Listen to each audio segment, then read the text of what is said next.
నమస్తే. Welcome to RTV. దాదాపు 150కి పైగా చిత్రాల్లో విలన్‌గా నటించి మనల్ని అలరించినటువంటి ప్రదీప్ రావత్ నిన్న అనారోగ్య కారణంతో కన్నుమూశారు. తెలుగులో ఆయన ఆఖరి చిత్రం 'గాయపడ్డ సింహం'. ప్రస్తుతం మనతో పాటు 'గాయపడ్డ సింహం' డైరెక్టర్ శ్రీనివాస్ కశ్యప్ ఉన్నారు. ఒకసారి ఆయన 'గాయపడ్డ సింహంలో' క్యారెక్టర్ చేస్తున్నప్పుడు ఎట్లా ఉండేది? ఆయన జర్నీ గురించి, ఆయన షూటింగ్ టైంలో ఎట్లా ఉండేది? ఇవన్నీ కూడా కొన్ని విషయాలు అడిగి తెలుసుకునే ప్రయత్నం చేద్దాం. హలో అండి. హాయ్. హాయ్. నిజంగా 'గాయపడ్డ సింహంలో' ఆయన క్యారెక్టర్ అంటే చాలా రోజుల తర్వాత చూసినప్పుడు మాకు మళ్ళీ ఒకసారి 'భిక్షు యాదవ్', 'రాజ్ బిహారీ' అలా అనిపిచ్చింది. బట్ ఆయన ఒక సీరియస్‌గానే కామెడీ చేస్తూ చేస్తున్న క్యారెక్టర్ 'శ్రీ విష్ణు' గారికి ఫాదర్‌గా చాలా బా అనిపిచ్చింది. కానీ ఇది ఆయన ఆఖరి చిత్రం అవుతుందని మేమెవరు గూడా ఎక్స్‌పెక్ట్ చేయలేదు. సో, ఆయనకి సంబంధించి షూటింగ్ టైమ్‌లో ఎలా ఉండేది? ఎన్ని రోజులు షూట్ చేశారు? అంటే బ్లడ్ క్యాన్సర్ అంటున్నారు. అప్పుడు ఆయన హెల్త్ గురించి మీకేమైనా అప్డేట్ ఏమైనా ఉందా? ఆయనేమైనా చెప్పారా? మేము షూట్‌లో ఉన్నప్పుడైతే హి వాజ్ ఎక్స్‌ట్రీమ్‌లీ ఫిట్. అసలు ఆయన ఫిట్‌నెస్ గురించి మాట్లాడుకునేవాళ్ళం. మేము గూడా జోక్‌గా ఆయన చూడరా ఆ ఏజ్‌లో అంత ఫిట్ ఉన్నారు. మనం ఎట్లున్నాం అని జోక్ చేసుకునే పాయింట్‌లో ఉండింది. అండ్ అసలు ఎక్కడ గూడా మాకు ఆ చిన్న హింట్ కూడా లేదు. అంటే ఆయనకి అప్పటినుంచి ఉందా ఏంటి మనకి అసలు ఏ ప్రాబ్లమ్ ఉందో తెలీదు గానీ, మేము అసలు ఆయన 73, 74 ఆ ఏజ్ లాగా మాకెప్పుడు ఆయన ఆయనెప్పుడు అలా అనిపియలేదు. అండ్ మేము మా షాట్స్ కూడా నడిచేవి ఉండినాయి. సో, ఆయన ఎక్కడో కూడా ఇప్పుడు మనకు తెలిసిపోతుంది గదా! ఇప్పుడు ఒక ఒక పర్సన్ వీక్ ఉన్నాడు, సరిగ్గా అవ్వట్లేదు అనేది తెలిసిపోతుంది. కానీ అది ఎక్కడ మాకు హింట్ లేదు. సో, అందుకని మాకు ఇంకా ఎక్కువ షాకింగ్‌గా ఉంది. ఎందుకంటే మేము రీసెంట్‌గానే అంటే ఏదో నిన్న పని చేసినట్టుంది. 6 మంత్స్ అయింది, 7 మంత్స్ అయింది గానీ, బట్ అదేదో ఎక్ టీమ్ అందరం గూడా మేము పొద్దున మాట్లాడుతూ నిన్న జేడీ గారు గూడా కాల్ చేసి, "ఏంటి కశ్యప్ ఇలా ఏదో జస్ట్ నిన్ననే షూట్ అయింది అనే ఫీలింగ్‌లో ఉన్నాము. సడెన్‌గా ఏంటి" అని అందరూ షాక్‌లోనే ఉన్నాం. సో, ఆయనతో సీ తెలుగులో మనకి మన జనరేషన్ అందరికీ ఆయన చిన్నప్పుడు విలన్. ఆయనకి మనకు గుర్తొచ్చే విలన్ 'అమరీష్ పురి' తర్వాత నాకు తెలిసి మనకి భయపడింది ఆయనకే.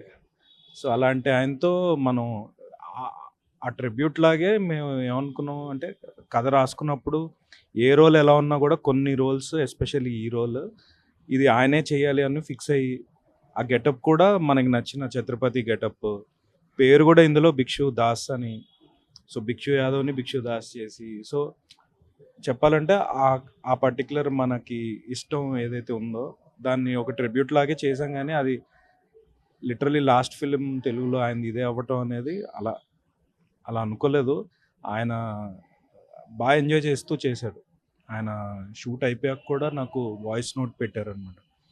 "बहुत मज़ा आया आपसे काम करने में और फिर करेंगे सर" అని. ఆయన ఇప్పుడు మనం ఎంత యంగున్నా ఆయన సార్, సార్ అని పిలుస్తూ అంటే చాలా ప్రొఫెషనల్‌గా ఉంటూ అండ్ ఎస్పెషల్లీ వాళ్ళ మేనేజర్ 6-6 అని చెప్పినా కూడా మాకు 2 డేస్ 8 వరకు అయింది. అంటే 9 వరకు మా కాల్ షీట్ ఉన్నా కూడా ఆయన 6 స్కిప్ చేసి పంపించేయమన్నట్టే అడిగేవాళ్ళు. కానీ ఆయన అసలు ఆయన ఎనర్జీ అలా ఉండేది కాదు. 8 వరకు పనిచేసేవాళ్ళు అసలు. 6-8 ప్రాపర్ మార్నింగ్ 8 కల్లా వచ్చేసేవాళ్ళు. రెడీ అయ్యి 9 నుంచి రెడీ. సో, ఎక్కడ ఒక డల్‌నెస్ కానీ అంటే ఇప్పుడు ఎక్స్‌టీరియర్ నైట్ తీయాలంటే మనకు తప్పదు. ఆయనకి 6కి పంపలేము. సో, బట్ ఎక్కడ అసలు ఆయన చిన్న చిరాకు లేదు. అండ్ ఏడీస్‌తో కూడా చాలా ఫన్నీగా అంటే ఆయన గాంభీర్యంగా ఉంటాడు కదా! కావాలని అరవటం. ఆళ్ళు భయపడంగానే ఎలా ఇచ్చా అన్నట్టు ఒక చిన్న ఒక కామెడీ జోన్‌లోనే ఉండేదనమాట. సో, ఆయన లుక్‌కి ఆయన చేసేదానికి చాలా మాకు అవన్నీ మెమరీస్ అనమాట. మా టీమ్‌కి కానీ ఇవన్నీ. యాహ్! తెలుగు మాట్లాడరనుకుంటా. తెలుగు రాదనుకుంటా. రాదు. రాదు. ఫస్ట్ అంటే మీరు ఆ క్యారెక్టర్ రాసినప్పుడు డెఫినిట్‌గా ఆయనే ఉండాలి అని చెప్పి ఆయన కోసమే ఈ క్యారెక్టర్ రాసుకున్నారా? అవును. ఫస్ట్ అంటే మీ డెబ్యూ మూవీ కదా! అవును. సో, మీరు ఎట్లా అప్రోచ్ అయ్యారు? ఫస్ట్ అప్రోచ్ అయినప్పుడు ఏంటి ఆయన రియాక్షన్ ఏంటి? సో, ఇనిషియల్‌గా మేనేజర్స్ ద్వారా కనెక్ట్ అయ్యి ఫోన్‌లో నరేట్ చేశాను. ఫోన్‌లో ఆయన నరేట్ చేయంగానే అసలు 5 మినిట్స్ ఆయన చెప్పంగానే నవ్వేశాడు. ఏంటి అంటే ఎస్పెషల్లీ బ్లాక్ మ్యాజిక్ దానికి ఆహ్, ఆహ్, ఆయన స్ట్రక్చర్ చెప్పంగానే గట్టిగా నవ్వేసి మజా ఆ గయా సాబ్ మజా ఆ గయా. బహుత్ దిన్ హో గయా ఏ క్యారెక్టర్ కర్కే బహుత్ అచ్చా హై అంటూ ఫుల్ ఆయన ఎక్సైట్ అయిపోయాడనమాట. ఎప్పుడు షూటింగ్ అనే అడిగేవాడు. సో డైరెక్ట్ ఫోన్లో కాంటాక్ట్, తర్వాత ఇక్కడికి వచ్చాక డైరెక్ట్ షూట్కి ముందు రోజు కలిసాం. ఆయన అసలు అంటే దీంట్లో కొంచెం ఆల్రెడీ రెఫరెన్సెస్ ఉన్న చంద్రమోహన్ గారి రెఫరెన్స్ ఉంటే అది చూపిగానే ఇట్లా చూసి బహుత్ కమాల్ కియా అంటే ఆప్ కర్నా హై సార్ అంటే ఇట్లా చూసేవాడు అనమాట. ఇది ఇప్పుడు నేను చేయాలని. సో స్పోర్టివ్ అండ్ చాలా సపోర్టివ్ అండ్ ఆ ఏజ్కి ఆయన అంత ఫిట్గా ఉంటూ అంత ఎనర్జీ లెవెల్స్ మెయింటైన్ చేయడం అంటే మన వల్ల అయితే కాదు. ఆయన షూట్ అయ్యే వరకు ఇక్కడే ఉన్నారా? అండ్ షూట్ అంటే స్కెడ్యూల్స్లో చేస్తాం కదా, ఓ 2-3 డేస్ ఒకసారి, ఇంకో 2-3 డేస్ అంతే వచ్చి వెళ్తుంటారు. కరెక్ట్ ఆ షూట్కి ముందు రోజు వచ్చి షూట్ అయిపోయిన రోజు వెళ్ళిపోయారు. ఎప్పుడు షూట్ చేశారు? Almost last year ending start. So అప్పటికి అంటే మీకు హెల్త్ ఇష్యూ గురించి కానీ ఆయన ఏదైనా మెడికేషన్ తీసుకోవడం ఇటువంటిది అదేం అప్డేట్ కానీ ఇంకేం లేదు? అసలు ఏది అసలు ఆయన ఉన్న ఫిట్నెస్కి అడగం కూడా, ఏం సార్ బాగానే ఉందని అడగక్కర్లేదు ఆయన చూస్తే. ఆయన ఎస్పెషల్లీ మేము కూర్చున్నప్పుడు కూడా ఆయన ఫిట్నెస్ గురించి, హెల్త్ కాన్షియస్. అండ్ ఇప్పుడు ఏదైనా చాలామంది ఏవేవో తీసుకుని ఫిట్ అవుతున్నారు, అలా చేయకూడదు, మనం ఆర్గానిక్గా ఫిట్ అవ్వాలి, ఇట్లాంటివి మాట్లాడేవాళ్ళు. సో చాలామంది ఏవేవో స్టెరాయిడ్స్ తీసుకుంటారు, కండలు ఫేక్, అవి నాది అది కాదు, ఒరిజినల్ ఆర్గానిక్ అన్నట్టు అలాంటివి కూడా చెప్తుండేవాళ్ళు. So end of the day మనకు తెలియదు ఎప్పుడు ఎలా ఉంటుంది అనేది.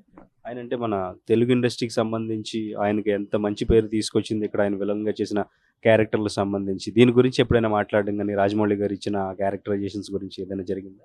ఆయన ఇద్దరు గురించి, రాజమౌళి గారి గురించి, సుకుమార్ గారి గురించి చాలా చాలా మాట్లాడేవాళ్ళు అనమాట. అంటే చాలా ఇన్ ద సెన్స్ ఆయన ఇష్టంతో, అరే వీళ్ళు తోపులు అనే టోన్లో మాట్లాడేవాళ్ళు ఆబ్వియస్గా. సో లేదా ఆయనకి Telugu cinema industry, Telugu film industry కానీ, తెలుగు ఆడియన్స్ కానీ, ఆయనకి ఏంటంటే నేను హిందీలో ఎన్ని చేసినా తెలుగులో నన్ను రిసీవ్ చేసుకున్నది కానీ, అరే తెలుగు ఫిలిం అలాగే బాయ్ అని ఈ టైప్లో చెప్పేవాళ్ళు అనమాట. సో ఆయనకి తెలుగు మీద అభిమానం చాలా ఉంది. ఓన్లీ చెప్పాడంటే తెలుగు నియాతి బాయ్, అదొక్కటి ఆయన జోక్గా చెప్తుండాలి. కానీ బట్ మన ఫిలిం ఇండస్ట్రీ గురించి కానీ, మన డైరెక్టర్స్ కానీ అండ్ అందరి గురించి చాలా అభిమానంగా ఉండేది. మీ నెరేషన్ అంతా తెలుగు అర్థం అవుతుంది? లేదు, హిందీలోనే. తెలుగు అర్థం కాదు? అర్థం అంటే మరీ ఇప్పుడు కొన్ని అర్థమవుతాయి కానీ, బట్ నేను హిందీలోనే చెప్పాను. ఇంగ్లీష్ హిందీలో మాట్లాడుతుండేవాళ్ళం. సో బాగుండేది ఆయనతో. యా ఇప్పుడు ఈ ఇన్సిడెంట్ జరిగిన తర్వాత వాళ్ళ మేనేజర్తో కానీ లేదంటే ఎవరితోనైనా రిలేటివ్స్, ఫ్యామిలీ ఎవరితోనైనా మాట్లాడే ప్రయత్నం ఉంది? ఫ్యామిలీతో కాదు, అంటే నిన్న యాక్చువల్లీ నాకు సడన్గా వాట్సాప్, ఆయన నెంబర్లో వాట్సాప్కి స్టేటస్ చూశాను 6:30కు. చూసి దాంట్లో ఇన్ ద మెమరీ ఆఫ్ అని పెట్టేసరికి నేను షాక్లో ఉన్నా. అసలు అది ప్రెస్లో కానీ ట్విట్టర్లో కానీ ఎక్కడా లేదు. ఇదేంటి, ఎవరిని కనుక్కోవాలి కూడా అర్థం కాలేదు. ఇంకా టీంకి చెప్పి ఒకసారి మేనేజర్ నెంబర్ తీసుకొని మేనేజర్ చేస్తే, అవును సార్ ఇలా 5:30కి అలా అయిపోయింది, సమ్ బ్లడ్ ఏదో క్లాట్ అయ్యి సంథింగ్ అని, అంటే ఎక్కువ డీటెయిల్స్ కూడా ఇంకా ఎక్కువ అనలేదు. సో సమ్ బ్లడ్ క్లాట్ అయింది, సడన్గా అయిపోయింది సార్ అది. సో అట్లా. ప్రాపర్ అక్కడ ముంబై యా కంప్లీట్గా ముంబై. సో ముంబై నుంచి వచ్చేవాళ్ళు, చేసి వెళ్ళిపోయేవాళ్ళు. సో కార్యక్రమాలు ఈవినింగ్ అంటున్నారు, ముంబైలోనే ఆయన ఇంటి దగ్గర అంటే ఇంకా దాని గురించి నేను ఎక్కువ కనుక్కోలేదు. బట్ సో ఈ ఇన్సిడెంట్ తెలిసిన వెంటనే మీకు ఎవరైనా కాల్ చేశారా మన ఇండస్ట్రీ నుంచి? అండ్ ఇంకా గాయపడ్డ సింహం టీం నుంచి జేడి చక్రవర్తి గారు చేశారని చెప్పారు ఆల్రెడీ. సో ఇంకెవరైనా ఇండస్ట్రీ నుంచి ఎవరైనా చేయడం కానీ జరిగింది? అంటే అంటే అందరు టెక్స్టింగ్ చేస్తున్నారు. ఇప్పుడు రీసెంట్గా మన కలర్ ఫోటో సందీప్ రాజు ఉన్నారు కదా, తను బాసు నేను నా దాంట్లో అనుకున్నాను ఆయన్ని చాలా మంది క్యారెక్టర్ రాసుకుని ఉంటారు. ఇప్పుడు నేనే ఇంకో నెక్స్ట్ దాంట్లో ఏదో డిస్కషన్లో ఆయన పెడితే ఎలా ఉంటుంది. సో ఒకసారి పని చేశాక తెలియకుండా మనం రాసే కథల్లో పెట్టేద్దాం, ఇంత అయితే ఎలా ఉంటుంది అనుకుంటూ ఉంటాం. సో యా అందరూ టెక్స్ట్ చేస్తూ అందరూ షాక్లో ఉన్నారు ఫస్ట్. అంటే సో యా అంటే లాస్ అయ్యేది, ఎందుకంటే ఒక ఓల్డ్ ఏజ్ అయిపోయి ఆ టైప్లో ఉంటే ఒకలా ఉంటుంది, కానీ ఫిట్గా ఉండి చేస్తున్నాడు షూట్లు అన్నప్పుడు ఆయన లేరు అనేది లాస్ అది. ఎందుకంటే గాయపడ్డ సింహానికి సంబంధించి మీకు ఇప్పుడు ఆయనకు సంబంధించి ఏదైనా మెమరీ వెంటనే మైండ్లోకి వచ్చేదంటే ఆఫ్ కెమెరా ఏదైనా ఇన్సిడెంట్ ఏదైనా చెప్పగలరు? సో బేసికలీ ఇందులో మా ఒక చిన్న బాబు రోల్ మా సిస్టర్ వాళ్ళ సన్, మా అల్లుడు పిల్లోడు అప్పుడే పుట్టాడు, 6 months 7 months అయింది. సో శ్రీ విష్ణు గారి చిన్నప్పుడు రోల్ చేయాలి అంటే సరే ఇంట్లో వాడు క్యూట్గా ఉన్నాడు ఆయన పెట్టేద్దాం అంటే ఆయన ఎత్తుకుని, సో ఆ బాండింగ్ ఎట్లా ఉంటుందంటే మా ఫ్యామిలీతో ఉన్న బాండింగ్లా అయిపోయింది అది. ఆయన ఎత్తుకుని వీడు భయపడట్లేదు, వాడు చూసి ఆయన बच्चे मुझसे डरते हैं, राक्षस जैसा दिखता हूँ ना, तो बच्चे मुझसे देख के डरते हैं, ये नहीं डर रहा है అని ఇట్లా వాడిని పొగుడుతుండేసరికి మా ఫ్యామిలీ అందరూ కూడా కొంచెం అటాచ్ అయిపోయారు ఇప్పుడు నిన్న. సో అదొక్కటి మెమరీ చాలా. సో ఎందుకంటే మా ఫ్యామిలీలో ఒక చిన్న బాబు, వాడిని కూడా ఆయనతో ఇన్వాల్వ్ అయ్యి ఆయనతో వర్క్ చేసిన ఇది ఒక చిన్న. సో ఇంట్లో వాళ్ళు కూడా, మా డాడీ కూడా నిన్న అదేంటారు అలా అయిపోయిందని ఒక అందరూ ఒక చిన్న షాక్లో ఉన్నారు. మా సిస్టర్ కూడా ఇవాళ అయ్యో అట్లా అయిపోయిందా అన్నట్టు. సో తెలియకుండా ఒక చిన్న ఆఫ్ స్క్రీన్ మెమరీ అదనమాట మాకు. Yeah. So any given day మనకి ఐకానిక్ క్యారెక్టర్స్ అన్నీ, మనకు గుర్తుండే క్యారెక్టర్స్ అన్నీ ఇచ్చారు. అండ్ నాకు పర్సనల్గా ఆఫ్ స్క్రీన్ ఆన్ స్క్రీన్ రెండు ఒక మెమరీస్ ఇచ్చి ఆయన వెళ్ళిపోయారు. సో ఆయన ఎప్పుడు మన జోన్లోనే ఉంటారు మనకి. అండ్ థ్యాంక్ యూ చెప్పాలి ఆయన మనకి ఇచ్చిన contribution. And yeah, rest in peace.